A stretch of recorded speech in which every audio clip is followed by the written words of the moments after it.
On the edge of a frozen ocean, where the icy winds howled relentlessly, Simon found solace in the depths. Diving had always been his escape, a way to drown the noise of his past and reconnect with the quiet of nature. On this particular day, the frost clung heavier to his beard, and the horizon seemed impossibly still. But as he swam through the icy waters, something unusual caught his eye. Inside were 4 tiny puppies, their frail bodies shivering and huddled together for warmth. Their whimpers barely rose above the crashing waves, but Simon felt them resonate deeply in his chest. Without hesitation, he swam towards the crate, his heart pounding. Carefully, he hoisted it onto his small boat.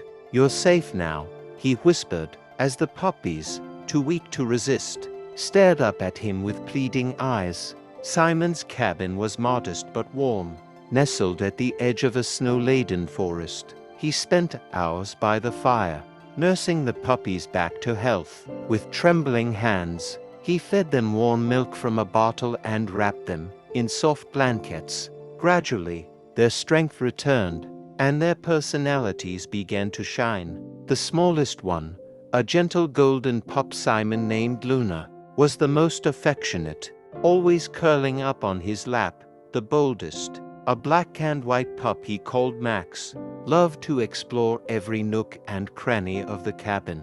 The other 2, Bella and Rocky, were inseparable, often tumbling over each other in playful wrestling matches. Simon's days were filled with joy he hadn't known in years. The puppies became his family, a source of unconditional love that melted the ice around his heart. They followed him everywhere, even to the shore, where they yipped and wagged their tails as he prepared for his dives. For the first time in a long while, Simon felt whole.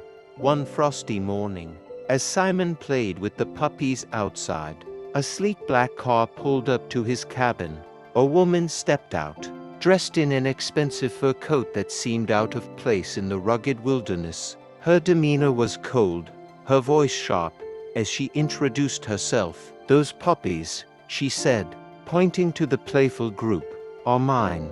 Simon froze. The woman explained that her daughter had developed a severe allergy to dogs, and in a moment of desperation, they'd abandoned the puppies at sea, assuming they wouldn't survive. But now, seeing them alive and thriving, she wanted them back. "You abandoned them," Simon said, his voice low with anger. "They're not yours anymore." The woman's expression hardened. She was wealthy and well-connected, and she made it clear she could take legal action if Simon refused. Despite his protests, Simon had no choice but to hand over the puppies. They whined and squirmed as they were loaded into her car, their eyes filled with confusion and fear. Simon stood helplessly as the car disappeared down the snowy road, his heart breaking. Back at her sprawling estate, the puppies were given luxurious accommodations, but their spirits were broken.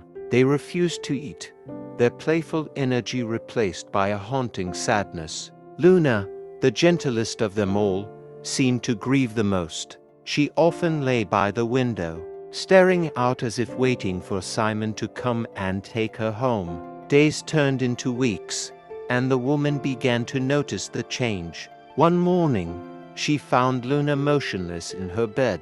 The vet confirmed what the woman already suspected. The puppy had died from stress and heartbreak. The woman was overwhelmed with guilt. She realized that while she had the money to care for the puppies, she couldn't provide the love and connection they had found with Simon. The woman returned to Simon's cabin, her expression somber. She carried the remaining 3 puppies, their tails wagging weakly as they caught sight of him. "I was wrong," she admitted, her voice trembling. "They belong with you. I'm so sorry." Simon took the puppies into his arms, his own tears falling as they licked his face.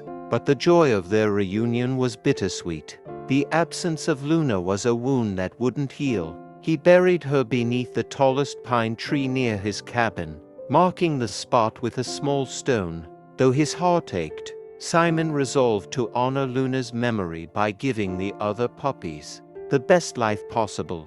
The cabin was filled once more with their playful barks and boundless energy, a reminder that love, though sometimes painful, was worth every moment.